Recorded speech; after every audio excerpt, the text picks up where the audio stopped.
Namaku Monica dan aku berusia 61 tahun. Tadi malam, putraku sendiri memukulku sampai aku berdarah hanya karena semangkuk sup tawar. Sementara aku ditinggalkan di lantai dapur sambil mengelap darahku sendiri dengan kain lap tua. Ia dengan tenang pergi ke kamarnya, menutup pintu, dan tertidur seolah-olah tidak terjadi apa-apa. Seolah-olah memukul ibunya sendiri adalah hal paling normal di dunia. Pagi ini, aku bangun dengan badan pegal-pegal, memar di lengan, dan luka di bibir yang masih terasa sakit saat aku bicara. Tapi yang paling menyakitkan bukanlah rasa sakit fisiknya, melainkan rasa malunya.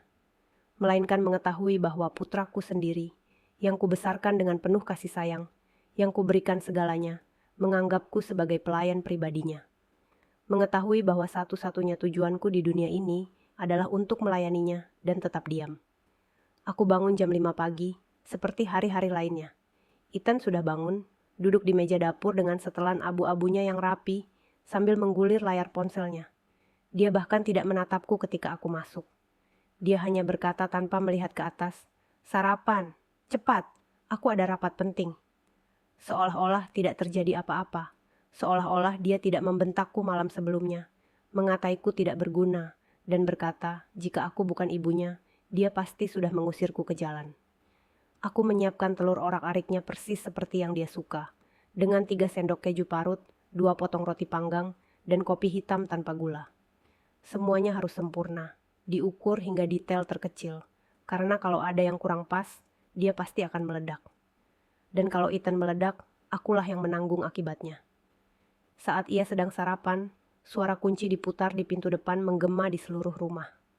Ternyata itu adalah seorang wanita muda anggun bernama Savannah, istrinya, yang selalu menyapa saya dengan senyum palsu dan memperlakukan saya seolah-olah saya tak terlihat.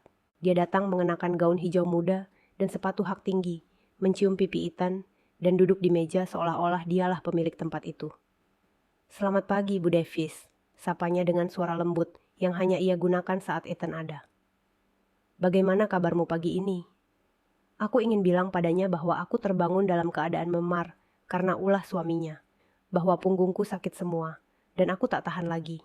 Tapi aku malah tersenyum dan berkata, "Aku baik-baik saja, terima kasih." "Kamu mau sarapan, Savannah?" tanyaku. Ethan menatapku dengan tatapan memperingatkan. Matanya jelas berkata, "Satu kata yang salah, dan malam ini akan lebih buruk." Lalu ia menambahkan dengan senyum palsu yang hanya ia gunakan saat ada penonton, "Lihat, Bu, aku membelikanmu riasan baru ini. Sempurna untuk menutupi luka-luka kecilmu saat tersandung tadi malam." Ya, goresan kecil. Begitulah dia menyebut apa yang dia lakukan padaku. Seolah-olah itu kecelakaan. Seolah-olah aku tersandung dan jatuh menimpa tinjunya sendirian. Aku mengambil riasan itu tanpa berkata apa-apa. Itu alas bedak yang mahal, jenis yang harganya lebih dari $50. Dia mungkin membelinya dengan uang pensiunku, karena dia yang mengelola seluruh rekening bankku. Dia bilang, "Ini demi kebaikanku sendiri, karena di usiaku sekarang, aku sudah tidak bisa mengelola uang sendiri lagi." Sebenarnya, aku belum menerima sepeser pun uang pensiunku selama 2 tahun. Savannah menatapnya dengan mata berbinar penuh kekaguman. "Kamu perhatian banget, sayang. Selalu jagain ibumu." Andai saja dia tahu. Andai saja dia tahu bahwa suami idamannya, eksekutif sukses yang mengurus rekening jutaan dolar di kantor, pulang setiap malam untuk melampiaskan kekesalannya padaku. Setelah sarapan, Ethan mengenakan dasi merahnya, meraih tas kerjanya, dan berbisik di telingaku sementara Savannah sedang merias wajahnya. "Ingat apa yang kita bicarakan tadi malam? Kalau kau sampai buka mulut, kalau kau ceritakan apa yang terjadi di sini, kau akan menyesalinya. Tak akan ada yang percaya. Kau cuma wanita tua gila yang hidup dari sumbangan anaknya." Perkataannya membuatku merinding hingga ke tulang. Mereka pergi bersama, bergandengan tangan layaknya pasangan sempurna yang mereka pura-pura. Aku memperhatikan mereka dari jendela saat mereka masuk ke mobil baru Ethan, sedan hitam yang harganya lebih dari $400.000. Uangku, semuanya dibeli dengan uangku. Ketika rumah mulai sunyi, aku duduk di dapur dan mulai menangis. Bukan air mata kesedihan, melainkan amarah, ketidakberdayaan. Karena aku tahu aku harus melakukan sesuatu, tetapi aku tidak tahu apa. Aku tahu aku tidak bisa terus hidup seperti ini, Tetapi aku juga tidak tahu bagaimana cara keluar dari mimpi buruk ini. Aku duduk di dapur yang sunyi itu selama berjam-jam, menyaksikan sinar matahari perlahan menembus ubin lantai. Rumah ini dulunya adalah tempat perlindungan saya. Aku membelinya 30 tahun yang lalu dengan uang tabungan saya saat bekerja sebagai sekretaris eksekutif di firma hukum Sullivan and Associates. 40 tahun hidupku kudedikasikan untuk pekerjaan itu. Bangun jam 5 pagi, selalu tepat waktu, mengatur kehidupan orang lain. Tak pernah kubayangkan akan berakhir menjadi tahanan di rumahku sendiri. Semuanya bermula 3 tahun yang lalu ketika Ethan menceraikan istri pertamanya. Suatu malam, ia muncul di depan pintu rumahku dengan sebuah koper di tangannya dan tatapan mata seorang anak hilang yang selalu meluluhkan hatiku. Bu, aku harus tinggal di sini sebentar sampai aku menyelesaikan masalah keuanganku. Dia bilang perceraian itu membuatnya bangkrut, kehilangan rumah, dan tak punya tempat tinggal. Aku, seperti ibu bodoh yang selalu kukenal, membuka pintu dan hatiku. Tentu saja, Nak, ini juga rumahmu. Naif sekali. Aku tak tahu aku mengundang iblis untuk tinggal bersamaku. Beberapa bulan pertama terasa normal. Ethan bangun pagi, pergi bekerja, pulang malam, dan kami makan malam bersama. Dia bahkan membantu saya berbelanja bahan makanan. Aku pikir kami akhirnya akan memiliki hubungan ibu anak yang selalu aku impikan. Namun sedikit demi sedikit, keadaan mulai berubah. Pertama, komentar-komentar kecil. Bu, makanan ini terlalu asin. Bu, kenapa ibu tidak membersihkan kamar mandinya lebih baik? Bu, baju ibu terlalu kusut. Malu banget. Komentar yang menyakitkan, tetapi aku benarkan dengan berpikir dia hanya stres karena perceraian. Lalu dia mulai ikut campur dalam keuangan saya. Bu, di usiamu sekarang, ibu seharusnya tidak memegang uang tunai sebanyak itu. Itu berbahaya. Biar aku bantu urus pembukuanmu. Dan aku, seperti orang bodoh, memberinya akses ke rekening bankku. Hanya untuk membantuku, pikirku.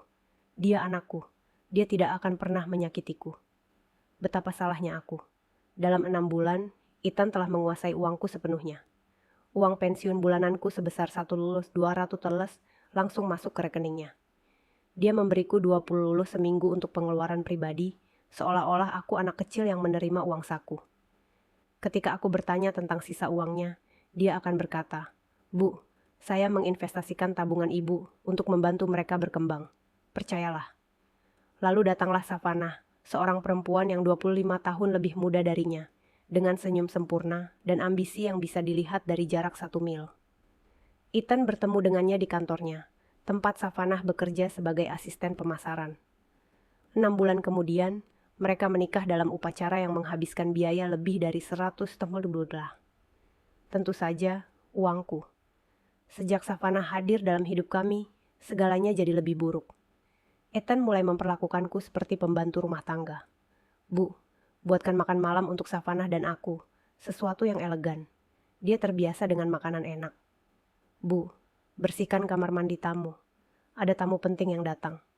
Bu, cuci baju ini pakai tangan. Terlalu mahal kalau pakai mesin cuci. Dan aku selalu patuh. Aku patuh karena aku takut dia akan marah. Takut dia akan menepati ancamannya untuk mengusirku dari rumahku sendiri. Karena meskipun rumah itu secara hukum milikku, Ethan meyakinkanku untuk mencantumkan namanya di akta itu juga, demi keamanan. Katanya, Bu, untuk berjaga-jaga kalau terjadi apa-apa. Kekerasan itu dimulai setahun yang lalu. Awalnya, dia hanya mendorong tanpa sengaja, lalu mencubit lenganku karena aku tidak melakukan apa yang dia inginkan. Ibu bikin aku gila. Ibu terlalu lambat. Kemudian, meningkat menjadi pukulan di bahu, tamparan ketika makanan tidak sesuai dengan keinginannya, dan pukulan di punggung jika aku tidak membersihkan dengan cukup cepat. Tapi tadi malam berbeda. Tadi malam, dia melewati batas yang tak pernah kuduga akan dia lewati. Aku sudah menyiapkan sup sayur untuk makan malam. Hari itu Selasa, dan kami selalu makan makanan ringan di hari Selasa. Aku dengan hati-hati menata meja, menyajikan roti panggang dan sup hangat. Semuanya sempurna. Ethan pulang dari kantor dalam keadaan lelah, duduk di meja tanpa menyapa saya, mengambil sendok pertama, dan wajahnya berubah. Apa-apaan ini? Teriaknya, sambil meludahkan sup kembali ke mangkuk. Tidak ada garamnya, hambar seperti air. Aku langsung minta maaf. Maaf nak, aku lupa garamnya. Biar aku tambahkan sedikit, tapi sudah terlambat. Ethan berdiri dari meja seperti binatang buas, meraih semangkuk sup dan menyiramkannya ke wajahku. Cairan panas itu membakar pipiku. Pecahan-pecahan porselen menggores bibirku. Kau tak berguna, teriaknya. Mencengkeram lenganku begitu kuat sampai aku tahu itu akan meninggalkan memar. 40 tahun bekerja sebagai sekretaris, dan kau bahkan tak bisa membuat sup yang layak. Kau menyedihkan. Dia mendorongku ke dinding dapur. Kepalaku membentur ubin dan aku melihat bintang-bintang. Tapi dia tidak berhenti di situ. Dia menamparku begitu keras sampai telingaku berdengung berjam-jam. Lalu satu lagi, dan satu lagi setelah itu. Besok Savannah akan mengajak teman-temannya makan siang, katanya sambil aku menutup wajah dengan tangan. Aku ingin kau menyiapkan sesuatu yang istimewa, dan pastikan itu sempurna. Karena kalau kau membuatku terlihat buruk, kalau kau menunjukkan sedikit saja tanda-tanda betapa menyedihkannya dirimu, aku bersumpah akan mengusirmu dari rumah ini. Lalu ia menenangkan diri, seperti biasa setelah memukulku. Ia membungkuk, membantuku berdiri, dan menyeka darah dari bibirku dengan serbet. Maaf Bu, katanya dengan suara lembut. Aku jadi frustrasi melihat ibu seperti ini. Aku tahu ibu bisa berbuat lebih baik. Ini semua demi kebaikan ibu sendiri, jadi ibu akan belajar. Dan dia pun tertidur dengan tenang, seolah tidak terjadi apa-apa. Aku terjaga semalaman di dapur, membersihkan sisa-sisa sup dan pecahan porselen dari lantai. Setiap serpihan kecil yang kuambil terasa seperti sedang memunguti pecahan-pecahan harga diriku sendiri. Bibirku masih berdarah, tapi yang kurasakan bukan lagi sekadar rasa sakit fisik. Rasa sakit itu lebih dalam, lebih kelam. Rasa sakit itu adalah kesadaran bahwa putraku sendiri, orang yang paling kucintai di dunia ini, telah menjadi penyiksaku. Sambil bersih-bersih, aku mulai ingat bagaimana kami sampai di sini. Ethan tidak selalu seperti ini. Waktu kecil, dia manis dan penyayang. Ayahnya meninggalkan kami saat dia berumur 8 tahun, dan sejak saat itu, hanya aku dan dia yang melawan dunia. Aku bekerja shift ganda selama bertahun-tahun untuk menyediakan semua yang dibutuhkannya. Aku menyekolahkannya di sekolah swasta terbaik yang aku mampu. Aku membelikannya baju-baju desainer, membiayai les piano, les bahasa Inggris, apapun yang dimintanya. Mungkin itu kesalahanku.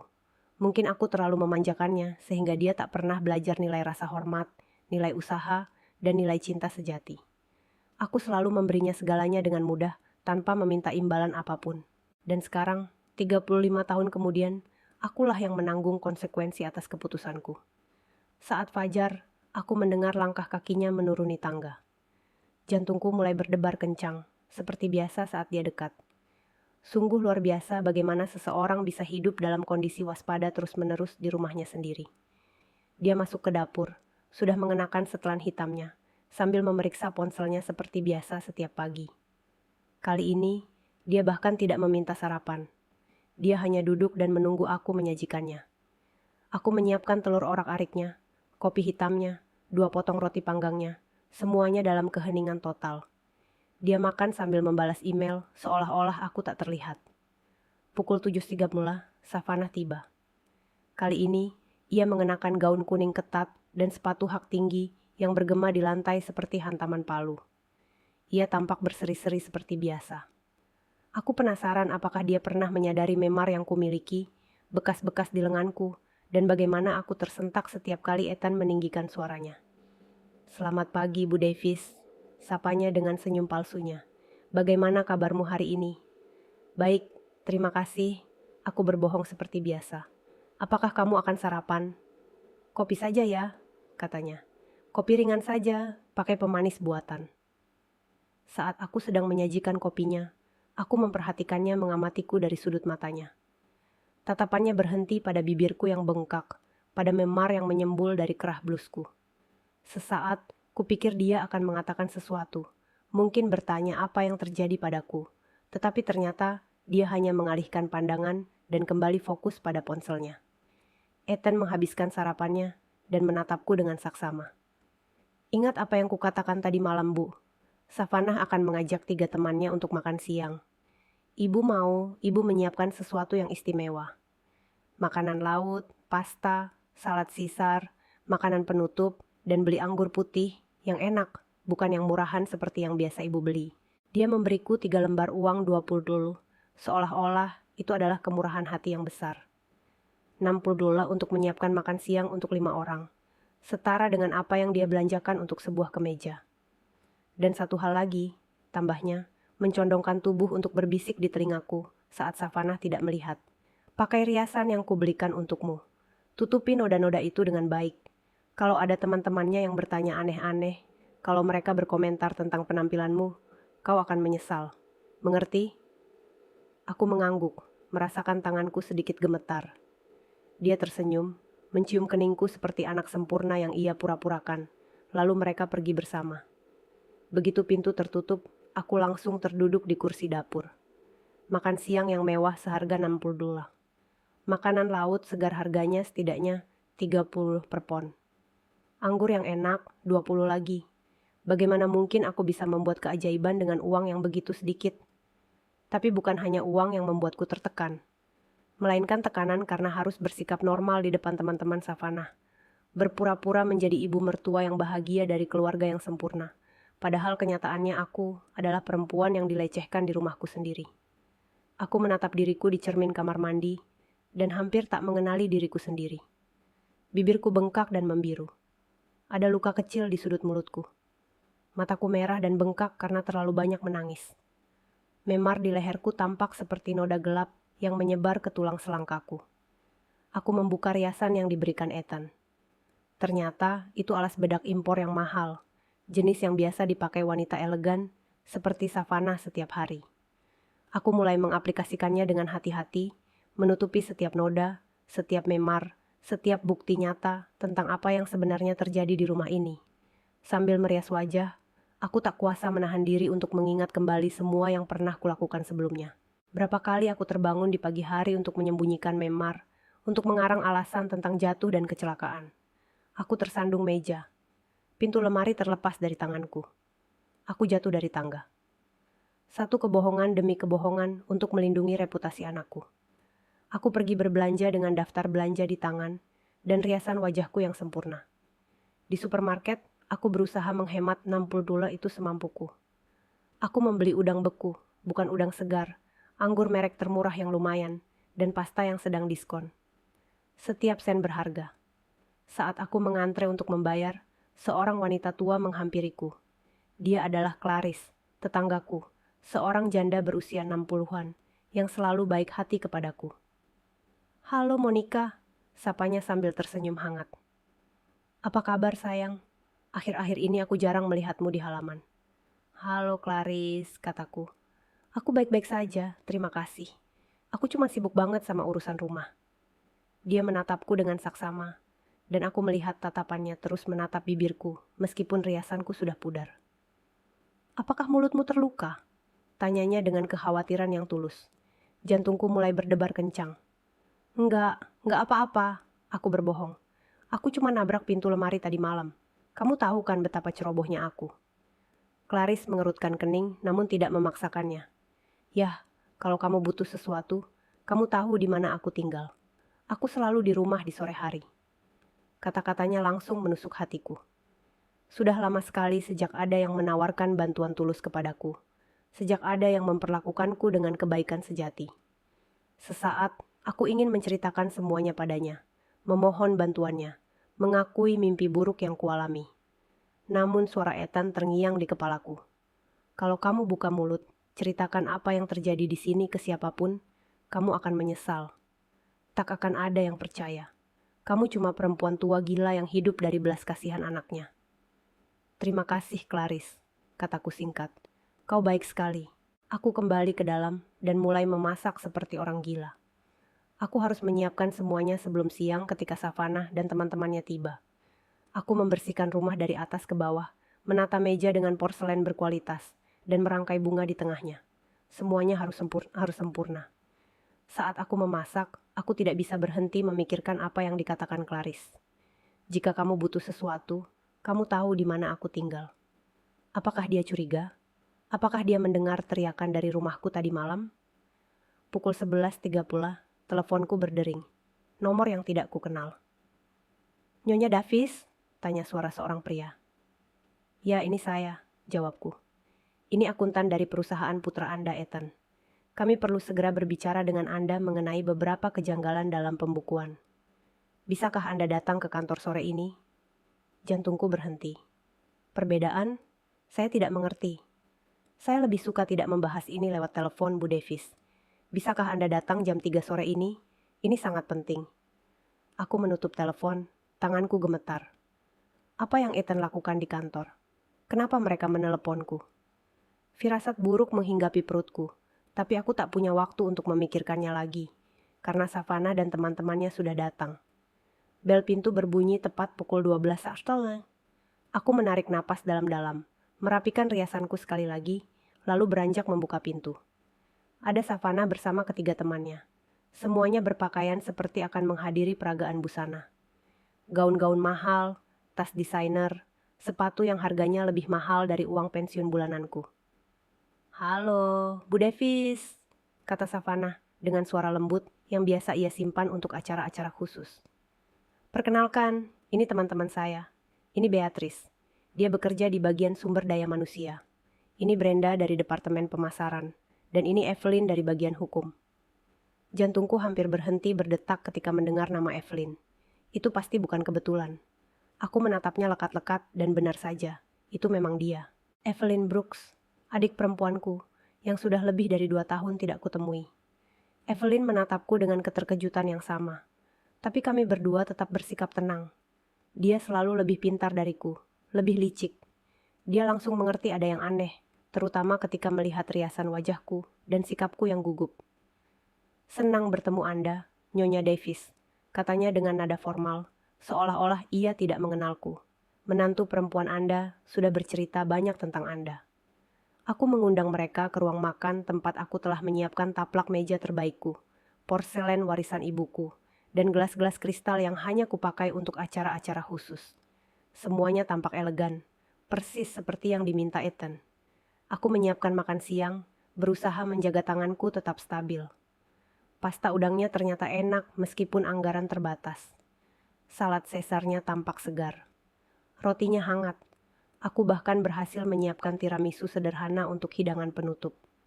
Para wanita makan dan mengobrol tentang pekerjaan, kehidupan mereka, dan rencana akhir pekan mereka. Aku mondar-mandir di dapur, menyajikan anggur lagi, dan membersihkan piring-piring layaknya tuan rumah yang sempurna. Tapi tatapan Evelyn tak pernah lepas dariku. Aku kenal tatapan itu. Tatapan yang sama seperti saat kami kecil dulu, dan dia tahu aku menyembunyikan sesuatu. Sepanjang makan, dia mengamatiku diam-diam, mengamati setiap gerakanku. Makanannya lezat, komentar Beatrice. Apakah Anda memasak semua ini sendiri, Nyonya Davis? Ya, aku suka memasak, jawabku sambil tersenyum paksa. Senang rasanya kalau untuk orang-orang baik seperti kalian. Betapa beruntungnya Ethan memiliki ibu mertua yang begitu berdedikasi, tambah Brenda. Sulit menemukan wanita yang begitu berdedikasi pada rumah tangga akhir-akhir ini. Savannah tersenyum bangga. Benar, Nyonya Davis selalu mengurus semuanya. Rasanya seperti punya pembantu rumah tangga, tapi lebih baik karena dia melakukannya dengan penuh kasih sayang. Kata-katanya menusukku bagai belati, tapi aku tetap tersenyum. Seorang pembantu rumah tangga. Begitulah anggapannya tentangku. Bukan seorang ibu, bukan pula orang yang berhak dan bermartabat, melainkan seorang pelayan yang bebas. Evelyn berdeham. Lalu apa pekerjaan Anda sebelumnya, Nyonya Davis? Apakah Anda selalu menjadi ibu rumah tangga? Aku terdiam, merasakan sedikit kebanggaan untuk pertama kalinya setelah sekian lama. Aku bekerja selama 40 tahun sebagai sekretaris eksekutif di firma hukum Sullivan and Associates. Aku pensiun 3 tahun yang lalu. Mata Evelyn berbinar. Sullivan and Associates adalah salah satu firma hukum paling bergengsi di kota tempat ia bekerja magang selama kuliah hukumnya. Menarik sekali, serunya. Saya kenal firma itu. Reputasinya sangat bagus. Anda pasti sudah bertemu banyak orang penting selama bertahun-tahun itu. Ya, kataku dengan senyum yang lebih tulus. Aku bertemu hakim, jaksa, pengacara penting. Aku bahkan membantu menangani beberapa kasus besar. Pak Sullivan selalu bilang, aku sangat diperlukan. Savannah tampak tidak nyaman dengan arah pembicaraan. Dia tidak suka aku menjadi pusat perhatian atau prestasi profesionalku dibicarakan. Dia segera mengganti topik pembicaraan. Ya, tapi sekarang Nyonya Davis sudah pensiun dan menikmati masa istirahatnya yang memang pantas, katanya dengan senyum palsu. Ethan yang mengurus semuanya, keuangannya, kebutuhannya. Dia anak yang sangat bertanggung jawab. Evelyn menatapku tajam ketika Savannah mengatakan itu. Aku kenal adikku, dan aku tahu kata-kata itu terdengar aneh baginya. Seorang perempuan yang bekerja selama 40 tahun di firma hukum, penting tidak membutuhkan putranya untuk mengurus keuangannya. Makan siang berlanjut dengan obrolan ringan, tapi aku bisa merasakan ketegangan semakin meningkat.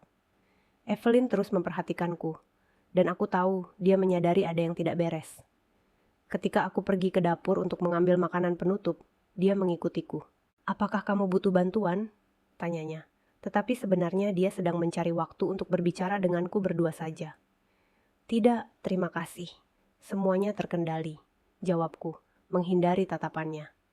"Monica," katanya pelan, menyebut nama asliku untuk pertama kalinya sore itu. "Kamu baik-baik saja? Kamu tampak berbeda." Sesaat, semua pertahananku runtuh. Aku ingin memeluknya, menceritakan semuanya, memohon bantuannya. Tapi saat itu, aku mendengar suara kunci Ethan di pintu depan. Dia pulang kerja lebih awal dari biasanya. "Semuanya baik-baik saja, Evelyn," kataku cepat. "Aku hanya sedikit lelah." Ethan memasuki ruang makan dengan senyum sempurna yang selalu ia tunjukkan saat kedatangan tamu. Ia menyapa para wanita dengan elegan, mencium pipi Savannah, dan menatapku dengan penuh rasa hormat. Makan siangnya berjalan lancar, persis seperti yang ia pesan. "Bagaimana kabar para wanita tercantik di kantor?" tanyanya dengan karisma palsu yang biasa ia tunjukkan di depan umum. "Semoga ibuku merawatmu dengan baik." "Bagus sekali," jawab Beatrice. "Ibumu menawan." Ethan meletakkan tangannya di bahuku, dan aku langsung menegang. Ia merasakan reaksiku dan meremasnya sedikit lebih keras, sebuah peringatan diam-diam. "Dia ibu terbaik di dunia," katanya.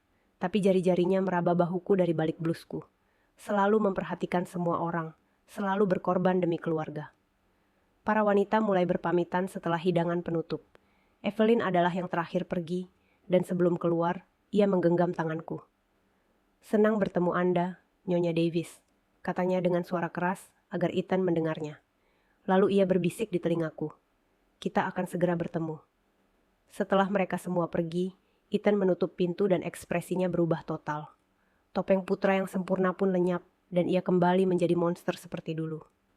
"Kau melakukannya dengan baik," katanya dingin padaku. "Untuk sekali ini, kau tidak mempermalukanku." Itu bukan pujian. Itu penegasan bahwa aku telah memenuhi tugasku sebagai pelayan.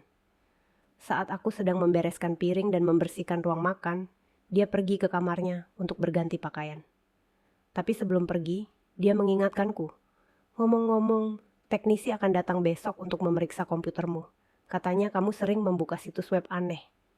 Darahku membeku. Aku tidak punya komputer sendiri. Aku hanya menggunakan komputernya saat dibutuhkan. Dan satu-satunya hal aneh yang kucari akhir-akhir ini adalah situs web tentang kekerasan dalam rumah tangga, tempat penampungan bagi perempuan korban kekerasan, dan saluran bantuan. Dia tahu aku sedang mencari informasi. Dia tahu aku sedang mempertimbangkan untuk meminta bantuan. Tepat saat itu, teleponku berdering. Ternyata akuntan dari perusahaan Ethan lagi. "Nyonya Davis, bisakah Anda datang jam 3 sore ini? Ini mendesak." Aku melihat jam. Waktunya menunjukkan pukul 2.15. Ethan ada di kamarnya. Mungkin sedang tidur siang. Ini kesempatanku. "Ya," kataku pelan. "Aku akan ke sana." Aku meraih kunci, dompet, dan diam-diam meninggalkan rumah. Aku tak tahu apa yang menantiku di kantor itu, tapi aku punya firasat hidupku akan berubah selamanya. Saat berjalan menuju halte bus, aku teringat kata-kata Evelyn. "Kita akan segera bertemu." Adikku menyadari sesuatu, dan untuk pertama kalinya setelah sekian lama, aku merasakan secercah harapan. Gedung kantor tempat Ethan bekerja adalah salah satu gedung pencakar langit modern di pusat kota. Seluruhnya terbuat dari kaca dan baja, yang mengundang rasa hormat dari jalanan. Aku belum pernah ke sana sebelumnya. Selama bertahun-tahun, putraku selalu menjaga kehidupan kerjanya terpisah dariku, seolah-olah itu adalah rahasia yang tak seharusnya ku ketahui. Aku naik ke lantai 18, tempat kantor Northern Business Corporation berada. Resepsionisnya, seorang perempuan muda dengan senyum profesional, mengarahkanku ke kantor akuntan. Jantungku berdetak sangat kencang. Kupikir semua orang akan mendengarnya. Nyonya Davis, seorang pria berusia 50-an berkacamata dan berjas formal menyapaku. Saya Adrian Castillo, akuntan umum perusahaan. Terima kasih sudah datang begitu cepat. Aku duduk di depan mejanya, berusaha terlihat tenang, meskipun hatiku gemetar. Matanya memancarkan keseriusan yang membuatku semakin gugup. Nyonya, saya ingin menanyakan beberapa hal tentang rekening bank Anda, ujarnya sambil membuka map berisi dokumen. Khususnya tentang beberapa pergerakan yang kami deteksi dalam beberapa bulan terakhir. Saya tidak mengerti, kataku dengan suara gemetar. Apa hubungannya akun saya dengan perusahaan? Adrian menatapku dengan perasaan campur aduk antara kasihan dan khawatir. Nyonya Davis, kami telah menemukan bahwa putra Anda, Ethan, telah menggunakan dana perusahaan untuk melakukan transfer ke rekening bank pribadi Anda. Transfer yang kemudian ditarik dari rekening Anda. Aku merasa seolah-olah perutku dipukul. Itu tidak mungkin benar. Ethan adalah karyawan teladan. Dia tidak akan pernah melakukan hal seperti itu. Saya khawatir dia sudah melakukannya, kata Adrian sambil menunjukkan serangkaian dokumen. Dalam 6 bulan terakhir, dia telah mengalihkan lebih dari 50.000 dana perusahaan. Uang itu awalnya muncul di rekening pribadinya, tetapi segera setelah itu ditransfer ke rekening yang dia bagi dengan Anda. Duniaku runtuh. 50.000 dolar tuh. Putraku tidak hanya menyiksaku secara fisik. Dia juga memanfaatkanku sebagai kaki tangan yang tak sadar dalam pencuriannya. Tapi saya tidak tahu apa-apa, kataku putus asa. Dia mengelola seluruh rekening bank saya. Saya tidak mengizinkan transfer apapun. Kami tahu, kata Adrian lembut. Itulah sebabnya saya menelepon Anda sebelum melanjutkan proses hukum. Kami ingin Anda mengajukan pengaduan resmi atas penyalahgunaan rekening bank Anda. Itu satu-satunya cara untuk membersihkan nama Anda dalam masalah ini. Aku merasa mual. Bukan hanya aku korban kekerasan dalam rumah tangga, tetapi sekarang aku juga korban penipuan keuangan. Dan yang terburuk, putraku sendiri telah menjadikanku kaki tangannya tanpa sepengetahuanku. Apa yang akan terjadi pada Ethan? Tanyaku, meskipun aku sudah tahu jawabannya. Jika Anda mengajukan pengaduan, dia akan ditangkap atas tuduhan penggelapan dana perusahaan dan penyalahgunaan rekening bank. Ini adalah kejahatan serius yang dapat mengakibatkan hukuman penjara antara 5 dan 10 tahun. Aku meninggalkan kantor itu dalam keadaan sangat terguncang. Aku menyusuri jalan-jalan pusat kota selama berjam-jam tanpa arah, mencoba memproses semua informasi. Putraku adalah seorang pencuri, penjahat, dan aku telah menjadi alatnya tanpa sepengetahuanku. Ketika akhirnya aku sampai di rumah, waktu sudah menunjukkan pukul 6 sore. Ethan sedang menonton televisi di ruang tamu seperti hari biasa. Ketika melihatku masuk, ia menatapku dengan ekspresi superioritas yang selalu ia tunjukkan. Kamu dari mana saja? Tanyanya dengan nada menuduh. Aku pulang kerja dan kamu tidak ada di sini. Rumah berantakan setelah makan siang. Untuk pertama kalinya selama bertahun-tahun, aku menatap matanya langsung tanpa menurunkan pandanganku. Aku tadi di kantormu. Ekspresinya langsung berubah. Topeng kendalinya retak sesaat, dan aku bisa melihat ketakutan di matanya. Apa katamu? Aku tadi di kantormu, Ethan. Aku sudah bicara dengan akuntan. Aku tahu apa yang kau lakukan. Dia bangkit dari sofa perlahan-lahan, seperti predator yang bersiap menyerang. Aku nggak ngerti apa yang ibu bicarakan. Kayaknya ibu bingung. 50.000 datu? Tanyaku, merasakan suaraku semakin tegas.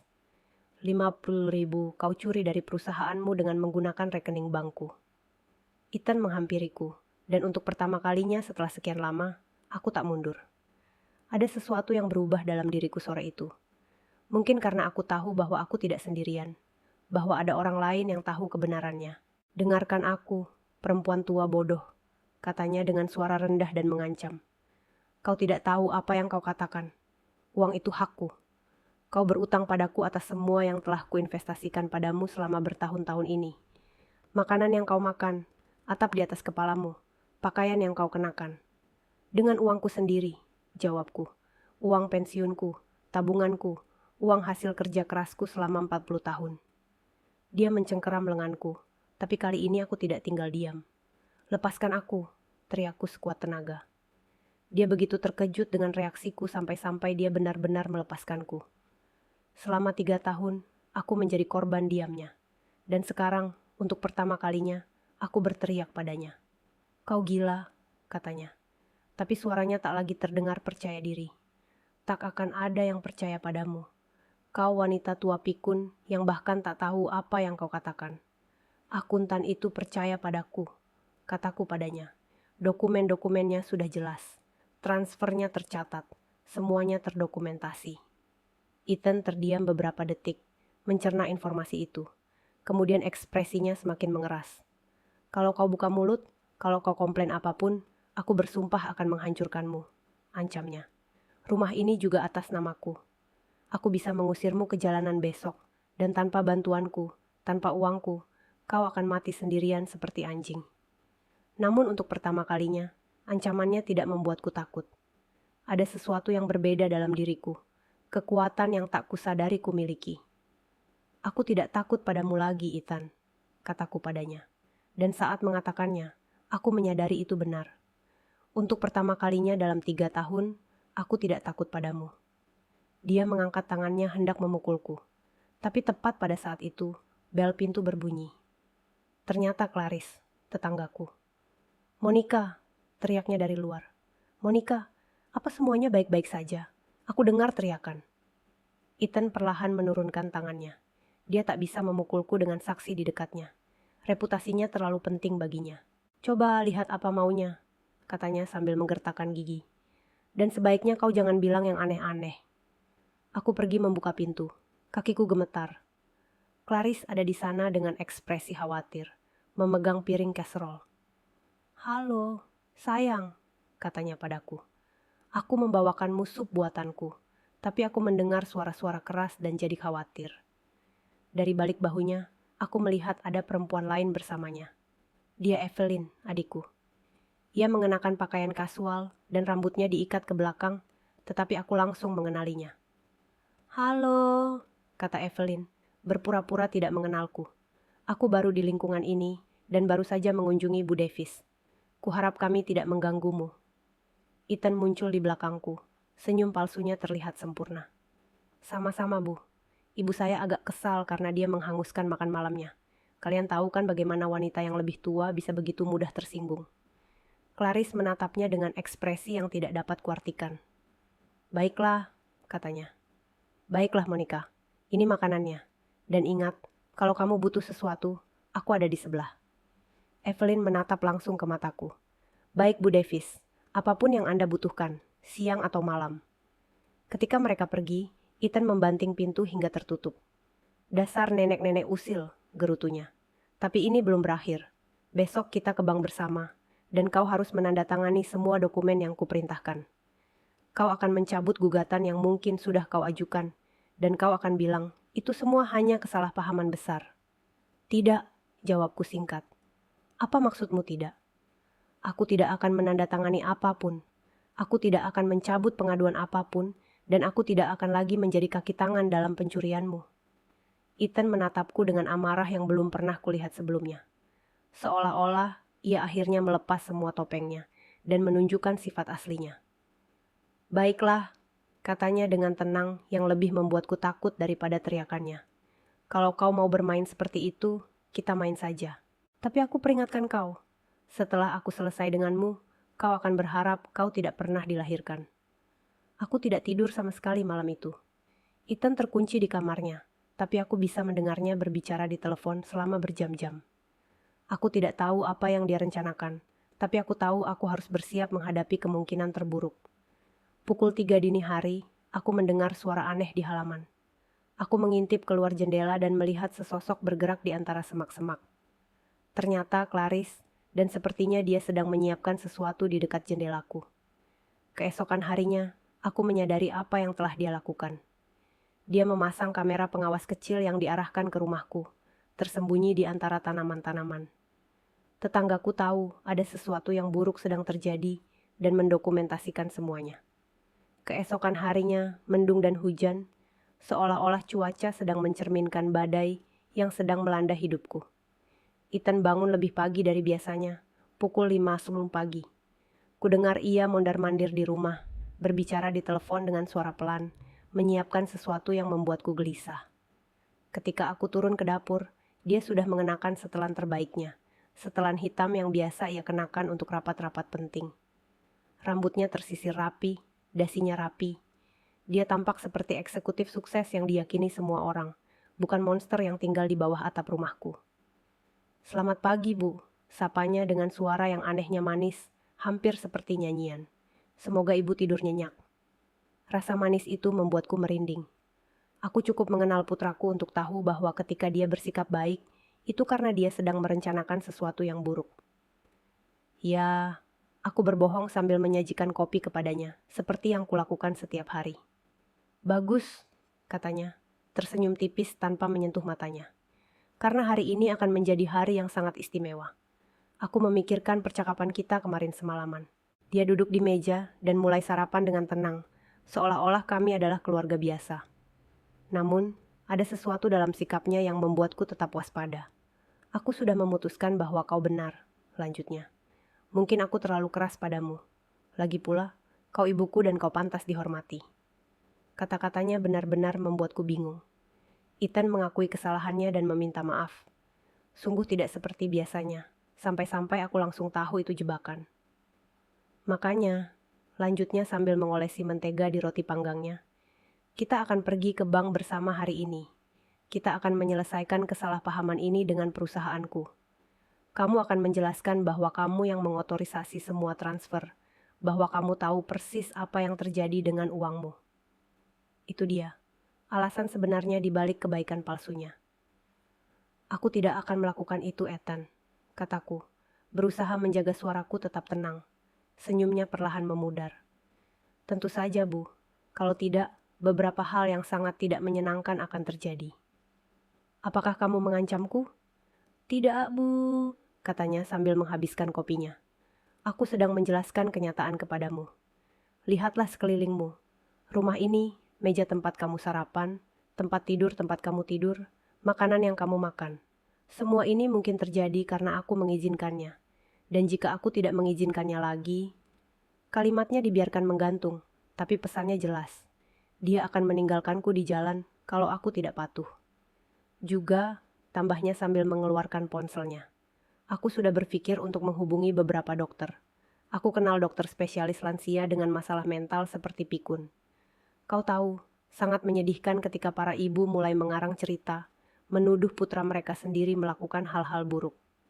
Darahku serasa membeku. Dia bukan hanya mengancam akan mengusirku dari rumah, tetapi juga akan menyatakanku gila, tidak kompeten, agar tak seorang pun percaya pada kesaksianku. "Ada beberapa saksi yang bisa mengonfirmasi kondisi mentalmu yang memburuk," lanjutnya dengan suara dingin dan penuh perhitungan. "Savannah, misalnya. Aku baru saja memberitahunya kemarin betapa bingungnya kamu akhir-akhir ini. Teman-teman yang datang makan siang juga menyadari ada yang aneh padamu." Itu bohong. Tapi dia begitu meyakinkan, sehingga sesaat aku meragukan kewarasanku sendiri. Begitulah cara manipulasinya bekerja. Dia membuatku meragukan segalanya, bahkan persepsiku sendiri tentang realitas. "Jadi, kita ke bank jam 10, katanya sambil bangkit dari meja. "Kamu harus pakai gaun terbaikmu. Kamu harus berdandan, dan kamu harus tersenyum sambil menandatangani semua dokumen yang mereka berikan kepadamu. Mengerti?" Aku tidak menjawabnya. Aku hanya mulai mengumpulkan peralatan sarapan, mencoba memberi waktu untuk berpikir. "Aku bicara padamu," teriaknya, dan semua jejak kebaikan palsunya lenyap. "Mengerti? Mengerti?" "Dimengerti," gumamku, membenci diriku sendiri karena begitu pengecut. Ethan pergi ke kantornya, tapi sebelum pergi, dia memperingatkanku, "Jangan coba-coba keluar rumah. Jangan coba-coba telepon siapapun. Aku akan kembali jam 9.30 untuk mengantarmu ke bank." Begitu pintu tertutup, aku langsung terduduk di kursi dapur dan mulai menangis. Bukan air mata kesedihan, melainkan amarah murni. Amarah padanya, tapi yang terutama, amarah pada diriku sendiri karena membiarkan semuanya sampai pada titik ini. Aku tetap seperti itu selama beberapa menit sampai ku dengar ketukan pelan di pintu belakang. Ternyata, Clarice, dengan raut wajah cemas. "Monica, cepat buka," bisiknya melalui kaca. "Ini penting." Aku membuka pintu dan dia segera masuk, sambil melihat sekeliling untuk memastikan kami sendirian. "Saya dengar semuanya," katanya tanpa basa-basi. "Saya sudah memasang kamera di dekat jendela dapur Anda. Saya merekam seluruh percakapan Anda dengan putra Anda." Jantungku mulai berdetak lebih cepat. "Semuanya," katanya. "Ancaman, pemerasan, cara dia bicara padamu. Aku punya bukti bahwa dia memaksamu berbohong tentang uang curian itu." Untuk pertama kalinya dalam beberapa hari, aku merasakan secercah harapan. "Apa yang bisa kita lakukan dengan itu?" Clarice tersenyum. "Saya punya teman yang bekerja di kantor kejaksaan. Namanya Brenda, dan dia spesialis kasus KDRT dan penipuan keuangan. Tapi saya ingin Anda ikut dengan saya sekarang." "Aku tidak bisa," kataku. Rasa takut kembali menguasaiku. "Ethan sudah bilang jangan keluar rumah. Kalau dia tahu..." "Monica," kata Clarice sambil memegang tanganku. "Dengarkan baik-baik. Kalau kamu pergi ke bank itu hari ini dan menandatangani surat-surat itu, putramu akan bebas dari segala tuduhan. Dia akan terus mencuri uang dan menyiksamu. Tapi yang lebih parah lagi, kamu akan dianggap sebagai kaki tangan yang bersedia membantu pencuriannya." Dia benar. Kalau aku menandatangani surat-surat itu, aku tidak hanya akan kehilangan harga diriku, tapi juga akan menjadi penjahat di mata hukum. "Tapi kalau aku tidak pergi," kataku dengan suara gemetar, "dia akan menepati ancamannya. Dia akan mengusirku dari rumah. Dia akan bilang aku gila. Dia tidak akan bisa melakukan semua itu," sela Clarice. "Karena kita akan menunjukkan buktinya sebelum dia bisa bertindak. Brenda bilang dengan rekaman yang kumiliki, mereka bisa langsung menangkapnya." Aku melihat jam. Sudah pukul 8.30. Ethan akan kembali 1 jam lagi. "Apakah kamu yakin temanmu dapat membantuku?" "Tentu saja. Tapi kita harus pergi sekarang, Monica. Ini satu-satunya kesempatan kita." Aku membuat keputusan yang akan mengubah hidupku selamanya. Aku pergi ke kamar, mengambil tas berisi dokumen-dokumen terpentingku, dan meninggalkan rumah itu bersama Clarice. Saat kami berjalan menuju mobilnya, aku merasakan sesuatu yang sudah 3 tahun tak kurasakan. Keberanian. Untuk pertama kalinya, aku mengendalikan hidupku sendiri. Kantor Kejaksaan Distrik adalah gedung pemerintahan pada umumnya, dengan koridor-koridor panjang dan kantor-kantor kecil. Brenda ternyata seorang perempuan berusia 40-an dengan tatapan mata yang cerdas dan cara bicara yang membangkitkan rasa percaya diri. "Nyonya Davis," katanya setelah meninjau rekaman yang dibawa Clarice. "Apa yang dilakukan putra Anda merupakan kejahatan berganda. KDRT, penipuan keuangan, pemerasan, dan upaya menghalangi keadilan." "Apa maksudnya?" tanyaku. "Artinya kita bisa menangkapnya hari ini," jawab Brenda. "Tapi aku ingin kau mengajukan pengaduan resmi atas semua kejahatan ini. Apa kau bersedia melakukannya?" Aku melihat jam. Waktu itu pukul 9.15. 15 menit lagi, Ethan akan tiba di rumah untuk mengantarku ke bank. Saat dia menyadari aku tidak ada di sana, amarahnya pasti tak terkendali. "Ya," kataku, merasakan suaraku semakin tegas. "Aku siap mengajukan gugatan." Brenda tersenyum. "Sempurna. Sambil kamu mengisi dokumennya, aku akan berkoordinasi dengan polisi agar mereka datang dan menangkap putramu. Apa kamu tahu di mana dia sekarang?" "Dia seharusnya sudah sampai di rumahku," kataku. "Dia bilang akan menjemputku jam 9.30. "Lebih baik lagi," kata Brenda sambil meraih ponselnya. "Lebih mudah menangkapnya di lokasi yang diketahui." Saat aku mengisi formulir pengaduan, Brenda berkoordinasi dengan polisi. Clarice selalu mendampingiku, menggenggam tanganku, memberiku kekuatan. "Kamu yakin, Monica?" tanyanya padaku. "Setelah kita menandatangani surat-surat ini, kita tidak bisa mundur lagi." "Aku tidak pernah seyakin ini terhadap apapun dalam hidupku," jawabku. Pukul 10.30, telepon Brenda berdering. Ternyata polisi yang mengonfirmasi bahwa Ethan telah ditangkap di rumahku. Mereka menemukannya berteriak-teriak seperti orang gila, memecahkan barang-barang, dan mencarimu di seluruh rumah, katanya. "Dia ditahan," kata Brenda kepada saya. "Tuduhannya serius. Kemungkinan besar dia tidak akan bisa mendapatkan jaminan." Rasanya seperti beban seberat 400 kiloku terangkat dari pundakku. Untuk pertama kalinya dalam 3 tahun, aku tahu aku akan tidur tanpa rasa takut. Ketika kami kembali ke rumah sore itu, tempat itu tampak seperti medan perang. Ethan telah menghancurkan hampir semua yang ada di hadapannya sebelum polisi menangkapnya. Bantal sofa robek, piring-piring pecah berserakan di lantai dapur, dan foto-foto keluarga yang tergantung di dinding pun hancur berkeping-keping. Ya Tuhan, bisik Clarice, memandangi kehancuran. Bagaimana mungkin dia melakukan semua ini dalam waktu sesingkat itu? Aku tahu jawabannya. Aku tahu amarah Ethan yang membabi buta ketika segala sesuatunya tidak berjalan sesuai keinginannya. Aku pernah melihat amarah seperti itu sebelumnya, tapi tak pernah ditujukan pada benda mati. Biasanya, akulah sasaran amarahnya. Brenda, yang datang bersama kami untuk mendokumentasikan kerusakan, mengambil foto semuanya. Ini akan menjadi bukti tambahan atas perilaku kekerasannya, jelasnya. Perusakan properti saat sedang marah. Hakim akan melihat dengan tepat seperti apa putra Anda. Saat kami sedang membersihkan pecahan kaca dan memunguti puing-puing kehidupan lamaku, ponselku mulai berdering terus-menerus.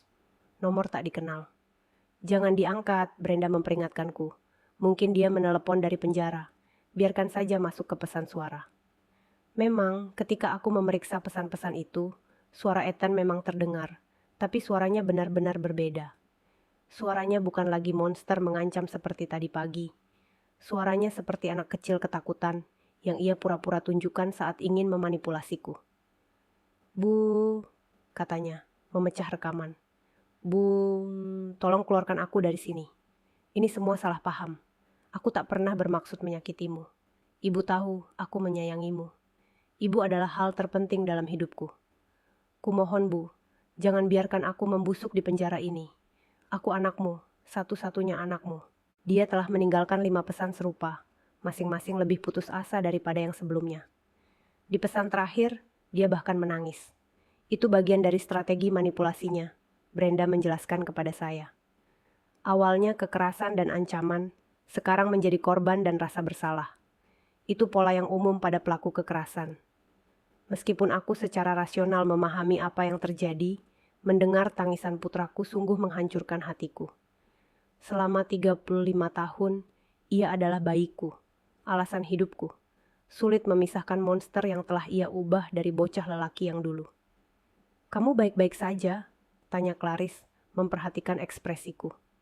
Ini rumit, akuku. Aku tahu aku melakukan hal yang benar, tapi dia tetap anakku.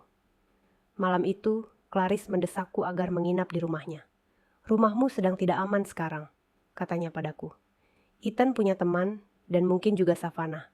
Mungkin ada yang datang untuk membalas dendam. Dia benar. Di pesan suara, Ethan menyebutkan bahwa Savannah menangani berbagai hal dari luar. Aku tidak tahu persis apa maksudnya, tapi aku takut untuk mencari tahu. Rumah Clarice kecil tapi nyaman. Ada kamar tamu dengan tempat tidur twin dan meja kecil. Itu kamar putriku sebelum dia menikah, jelasnya. Sekarang, kamar itu milikmu selama kamu membutuhkannya. Untuk pertama kalinya dalam 3 tahun, aku tidur tanpa rasa takut. Aku tak perlu khawatir tentang langkah kaki Ethan di lorong, teriakannya di tengah malam, atau terbangun karena pukulan-pukulan. Rasanya aneh, hampir meresahkan. Kedamaian juga bisa menakutkan jika tak terbiasa. Keesokan harinya, Brenda menelepon saya lebih awal untuk menyampaikan berita. Sidang jaminan Ethan hari ini pukul 14.01, katanya kepada saya. Hakim akan memutuskan apakah dia bisa dibebaskan dari penjara sambil menunggu persidangannya. Seberapa besar kemungkinan dia akan dibebaskan? Tanyaku, rasa takut kembali muncul. Dengan bukti yang kita miliki, sangat minim, tapi saya ingin Anda datang dan bersaksi di persidangan. Kesaksian Anda akan sangat penting bagi hakim untuk memahami bahaya yang ditimbulkannya. Sidang berlangsung di ruang sidang kecil. Ethan duduk di meja terdakwa mengenakan jumpsuit oranye. Ketika melihat saya masuk, ekspresinya berubah total. Ia bukan lagi anak yang menyesal seperti di pesan suara. Ia adalah amarah yang tertahan. Savannah duduk di bangku umum, berpakaian elegan seperti biasa, tetapi ia tampak lesu, seolah-olah ia tidak tidur berhari-hari. Saat mata kami bertemu, aku melihat sesuatu di matanya yang mengejutkanku.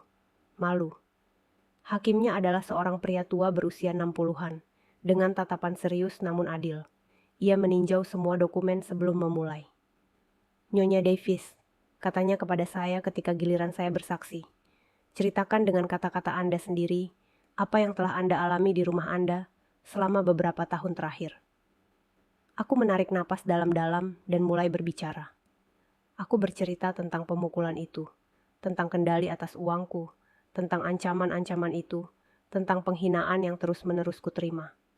Suaraku terkadang pecah, tetapi aku terus berbicara.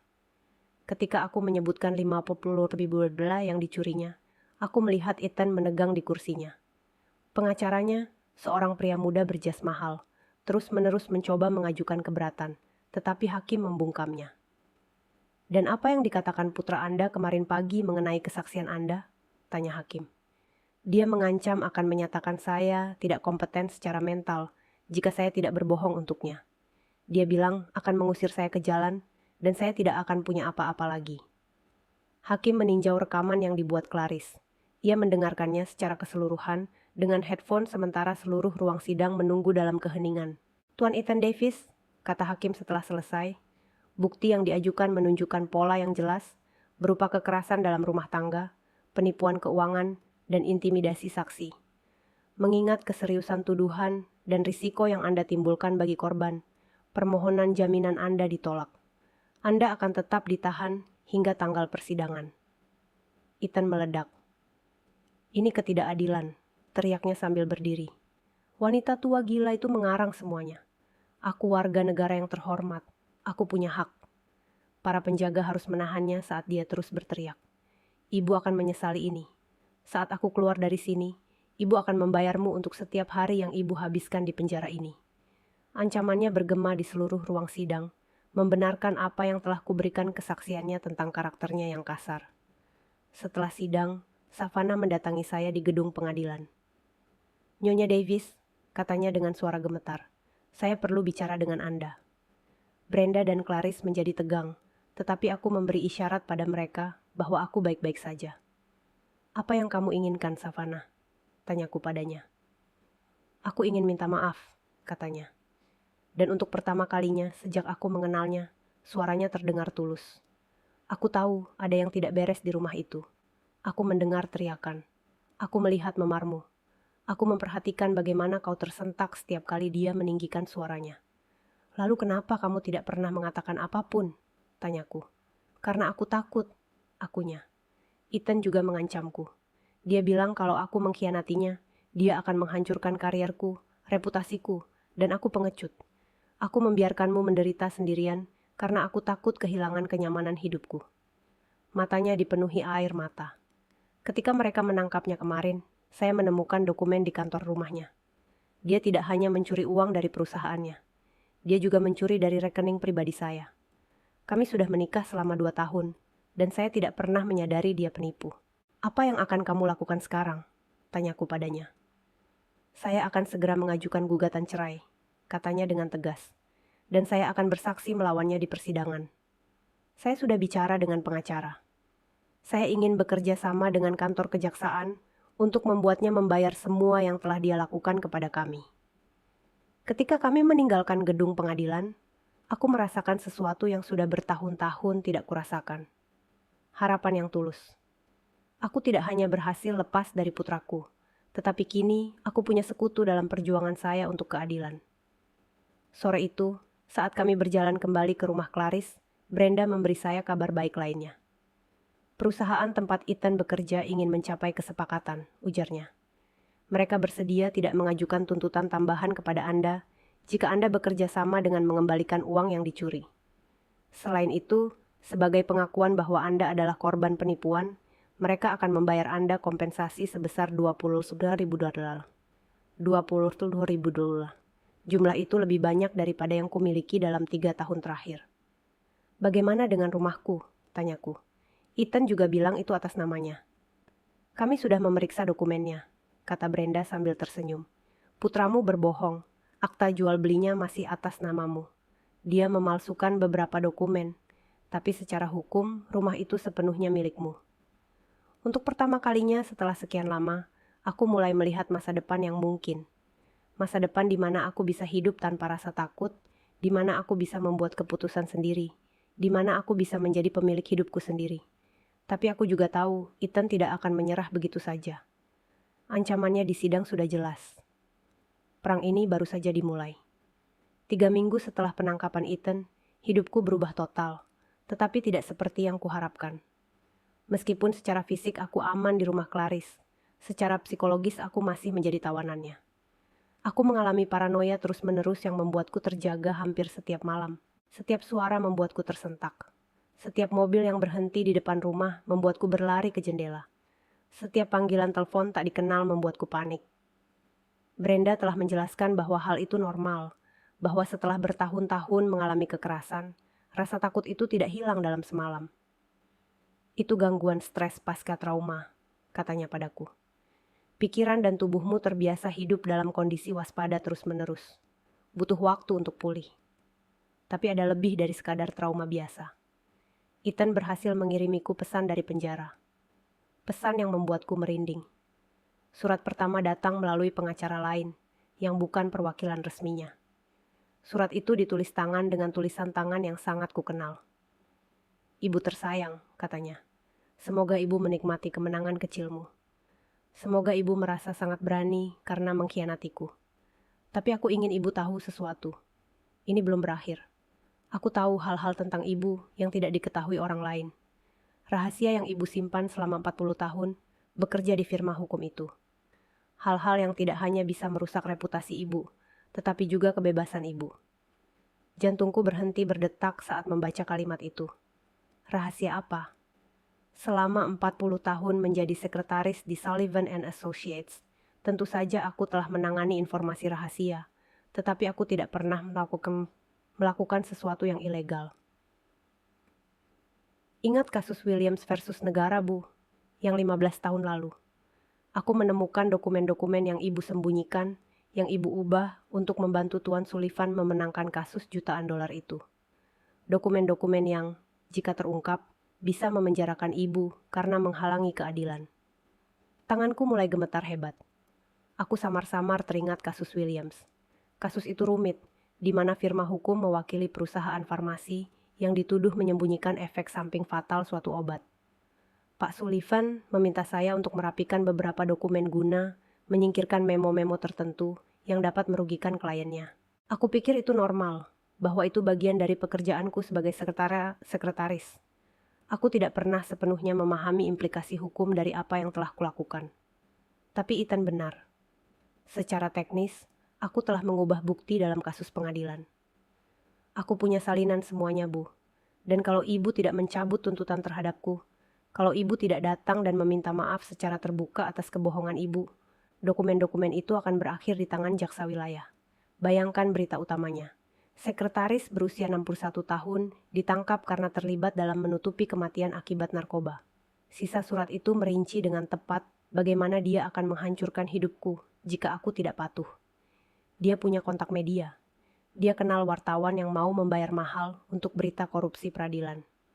Fotoku akan dimuat di semua surat kabar. Namaku akan selamanya dikaitkan dengan sebuah skandal. Ketika Clarice mendapatiku menangis dengan surat di tanganku, dia langsung menelepon Brenda. Ini jelas pemerasan, kata Brenda setelah membaca surat itu. Tapi kita perlu tahu apakah ancamannya berdasar. Apa sebenarnya yang Anda ingat tentang kasus Williams? Aku menceritakan semua yang aku ingat, termasuk instruksi yang diberikan Tuan Sullivan kepadaku tentang penataan ulang dokumen. Tahukah kamu bahwa apa yang kamu lakukan bisa jadi ilegal? Tanyanya kepadaku. Tidak, jawabku jujur. Aku hanya mengikuti perintah. Pak Sullivan bilang itu prosedur normal untuk melindungi kerahasiaan klien. Brenda mendesah. Secara hukum, ketidaktahuan bukanlah alasan. Jika Anda benar-benar mengubah bukti, meskipun tanpa niat kriminal, secara teknis Anda telah melakukan kejahatan. Duniaku runtuh lagi. Tepat ketika kupikir aku telah lepas dari cengkeraman Ethan, dia menemukan cara lain untuk mengendalikanku. Apa yang harus kulakukan? Tanyaku putus asa. Kalau aku membatalkan tuntutan, dia akan bebas dan membunuhku. Kalau tidak, aku akan dipenjara atas sesuatu yang kulakukan 15 tahun lalu tanpa tahu itu ilegal. Pertama, tenanglah, kata Brenda kepadaku. Kedua, kami akan menyelidiki dokumen apa saja yang dimiliki putra Anda dan bagaimana dia mendapatkannya.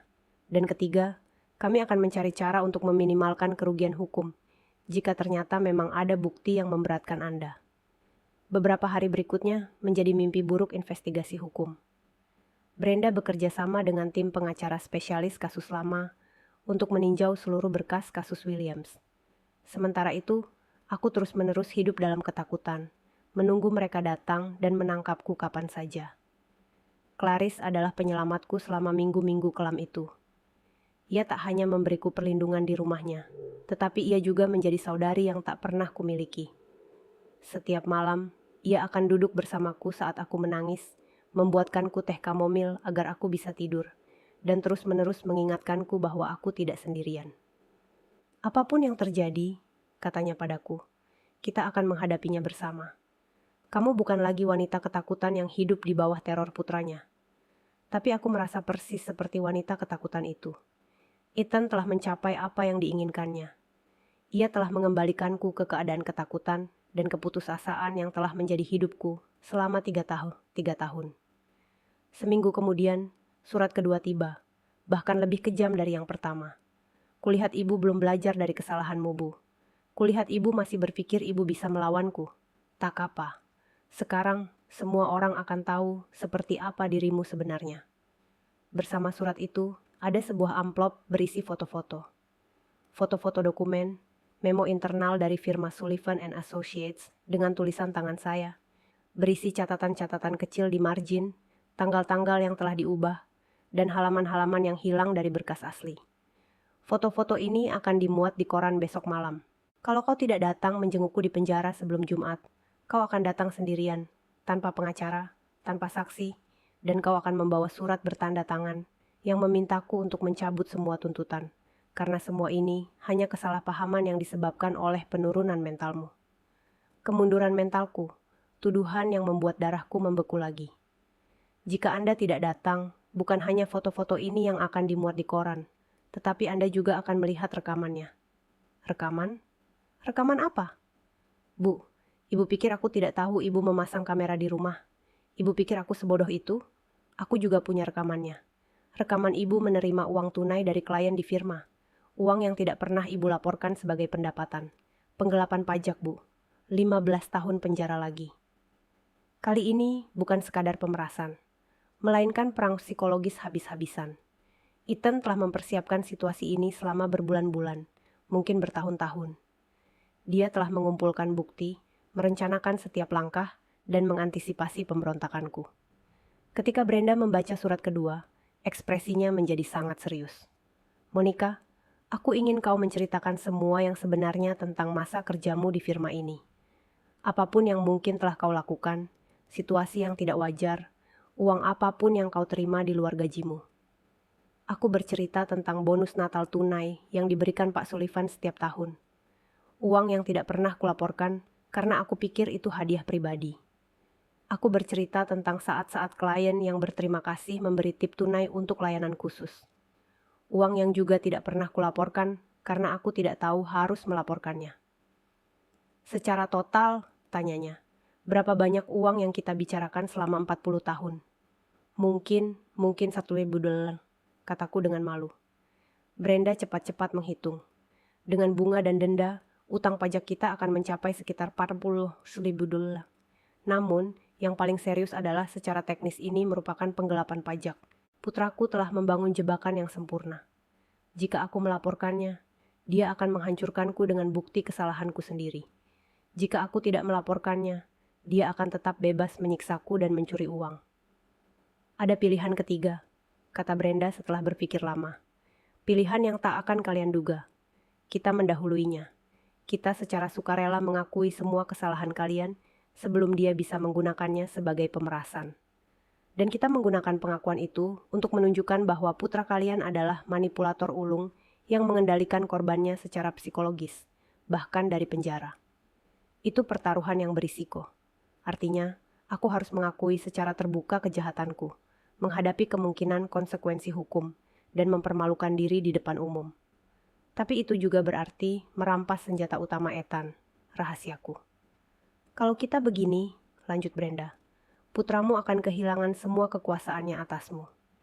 Dia tidak bisa lagi memerasmu karena tidak ada lagi yang bisa disembunyikan. Aku memandang keluar jendela, ke rumahku yang masih kosong dan hancur di seberang jalan. Rumah itu mewakili masa laluku, kesalahanku, ketakutanku, tetapi juga mewakili masa depanku, kebebasanku, kesempatanku untuk memulai kembali. Ayo kita lakukan, akhirnya aku katakan padanya. Aku lelah hidup dalam ketakutan. Aku lelah anakku mengendalikan hidupku dari dalam sel penjara. Brenda tersenyum. Besok kita akan memberi Ethan kejutan terbesar dalam hidupnya. Hari di mana kami memutuskan untuk melawan tiba lebih cepat dari yang kuduga. Brenda telah mengatur konferensi pers pukul 14, di mana aku akan secara sukarela mengakui semua kesalahan masa laluku sebelum Ethan bisa menggunakannya untuk melawanku. Itu strategi yang berisiko, tetapi itulah satu-satunya kesempatan kami untuk kembali mengendalikan situasi. Pagi itu, aku terbangun dengan kejernihan pikiran yang sudah bertahun-tahun tak kurasakan. Untuk pertama kalinya sejak Ethan ditangkap, aku tak takut lagi. Aku telah membuat keputusan yang akan mengubah hidupku selamanya. Dan anehnya, aku merasa damai karenanya. Clarice membantuku bersiap-siap. Aku mengenakan gaun abu-abuku yang paling rapi, gaun yang kupakai untuk acara-acara formal saat bekerja di firma. Aku memoles sedikit riasan, secukupnya agar tidak terlihat kuyu, tetapi tanpa berusaha menyembunyikan jati diriku yang sebenarnya. Kamu yakin, Monica? Tanya Clarice untuk kelima kalinya pagi itu. Begitu kamu mengucapkan kata-kata itu di depan umum, kamu tidak akan bisa menariknya kembali. Aku sepenuhnya yakin, jawabku, terkejut dengan ketegasan suaraku sendiri. Selama 3 tahun, aku hidup seperti tahanan di rumahku sendiri karena takut akan konsekuensinya. Aku tidak akan terus terkungkung oleh kesalahan masa laluku. Siang harinya, Brenda menelepon saya dengan berita yang tak terduga. Monica, sesuatu yang luar biasa baru saja terjadi. Raphael Miller, bos Ethan di perusahaan, ingin berbicara denganmu sebelum konferensi pers. Raphael adalah orang yang menemukan pencurian Ethan. Orang yang sama yang wajahnya pucat pasi ketika mengetahui kebenarannya. Aku tidak mengerti mengapa dia ingin bicara denganku. Kami bertemu di kantor Brenda.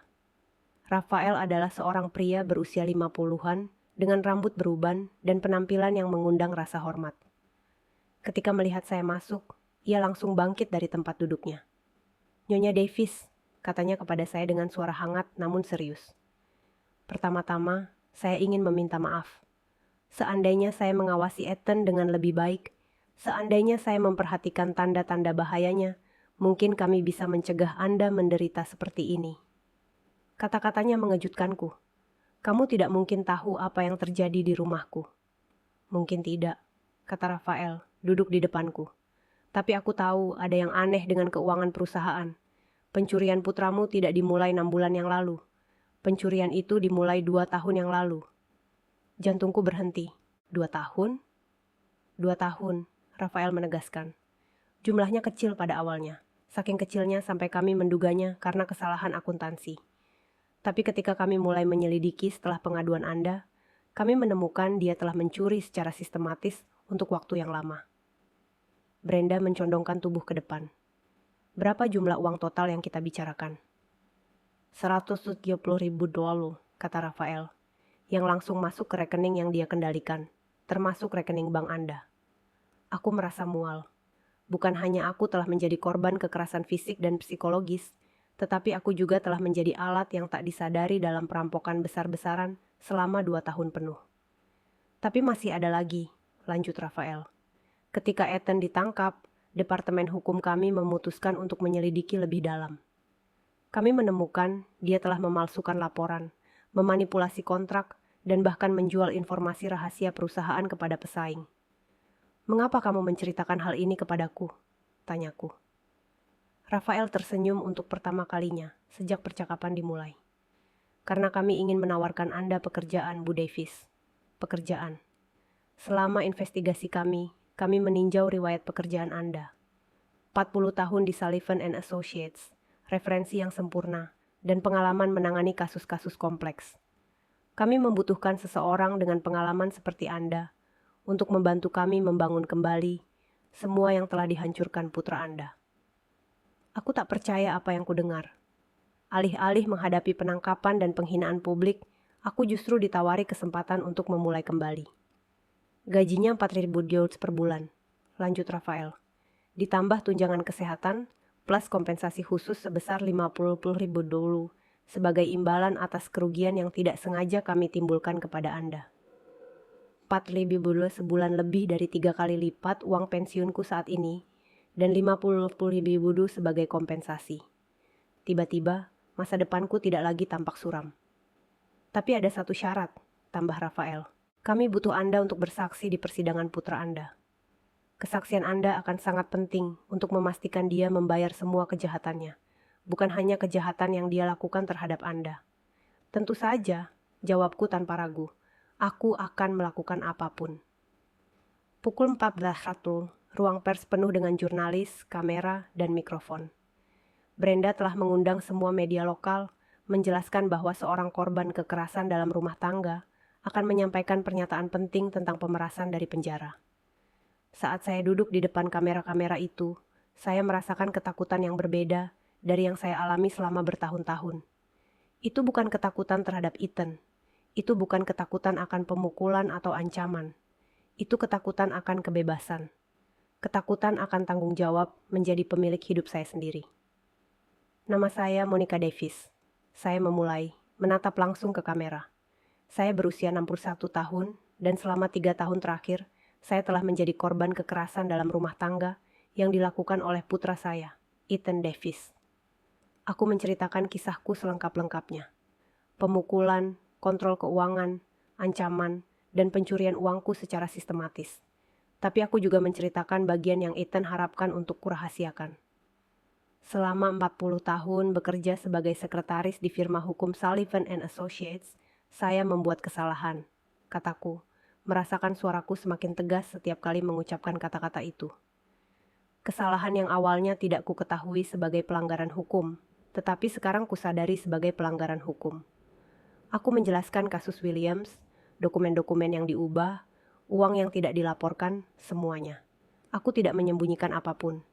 Putra saya menemukan kesalahan-kesalahan ini, dan dia telah menggunakannya untuk memeras saya dari penjara. Dia mengancam akan mengungkap saya di depan umum jika saya tidak membatalkan tuntutan terhadapnya. Hari ini, saya di sini untuk mengambil senjata itu darinya. Saya lebih suka menghadapi konsekuensi dari kesalahan saya daripada terus menjadi korban manipulasinya. Ruangan itu benar-benar hening. Para jurnalis mencatat dengan penuh semangat. Kamera merekam setiap kata. Saya ingin menyampaikan pesan kepada semua perempuan yang dilecehkan oleh putra, suami, atau pasangan mereka. Lanjut saya. Pemerasan emosional, kendali finansial, ancaman pengungkapan identitas, semuanya adalah bentuk-bentuk kekerasan. Jangan biarkan rasa takut akan penghakiman publik memenjarakanmu. Kebebasan lebih berharga daripada reputasi. Setelah konferensi pers, Brenda memberitahu saya bahwa kantor kejaksaan telah memutuskan untuk tidak mengajukan tuntutan terhadap saya atas kesalahan saya di masa lalu. Pengakuan sukarela Anda, dikombinasikan dengan fakta bahwa Anda adalah korban pemerasan, membuat Anda lebih berguna sebagai saksi daripada sebagai terdakwa, jelasnya. Malam itu, untuk pertama kalinya setelah berbulan-bulan, aku kembali tidur di rumahku sendiri. Clarice bersikeras untuk tinggal bersamaku selama beberapa malam pertama, sampai aku merasa benar-benar aman. Saat aku berbaring di tempat tidurku sendiri, di rumahku sendiri, aku merasakan sesuatu yang belum pernah kualami selama 3 tahun. Kendali penuh atas hidupku sendiri. Ethan masih di penjara, menghadapi berbagai tuduhan yang kemungkinan akan membuatnya mendekam di sana selama bertahun-tahun. Pemerasannya telah kehilangan semua pengaruhnya, karena aku tidak lagi memiliki rahasia untuk disembunyikan. Ponselku berdering. Ternyata nomor dari penjara. Tapi kali ini aku tak takut menjawabnya. Boom, suara Ethan terdengar, tapi terdengar sangat putus asa. Aku lihat konferensi persmu di berita. Dan apa pendapatmu tentang hal itu? Tanyaku padanya dengan ketenangan yang mengejutkanku. Kau hancurkan segalanya, katanya, tanpa amarah, hanya kesedihan mendalam. Kau hancurkan kesempatan terakhirku untuk keluar dari sini. Tidak, Ethan, jawabku. Kau menghancurkan kesempatan itu ketika kau memutuskan untuk menjadikan ibumu korbanmu.